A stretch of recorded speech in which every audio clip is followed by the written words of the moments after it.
Saudara, ribuan warga turut mengantar almarhum Walid Husaini ke tempat peristirahatan terakhir. Ya, ulama sekaligus mantan wakil Bupati Aceh Besar ini dimakamkan di tempat pemakaman keluarga Komplek Dayah Ruhul Fatah di Kecamatan Selimum, Aceh Besar pada Senin malam.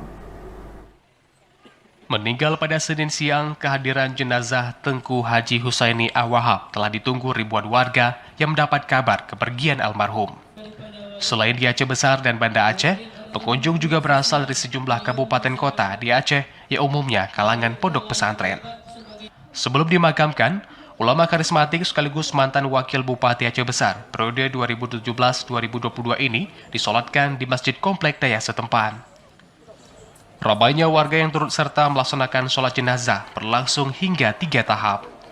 Almarhum yang akrab disapa Walid Husaini ini meninggal setelah sempat menjalani perawatan di Rumah Sakit Dr. Zainal Abidin Banda Aceh akibat komplikasi penyakit yang diderita.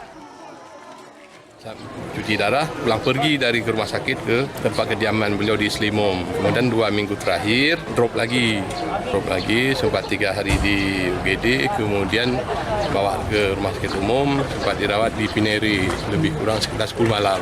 Yang agak mengkhawatirkan malam Sabtu sama malam Minggu. Sabtu kemarin sempat saya dengan Pak BJ, waktu saat kami di ruang menginap, beliau memesan tolong yang lain keluar, tolong panggil putra-putri saya untuk mendampingi saya, sehingga kami keluar dari ruang di Pineri.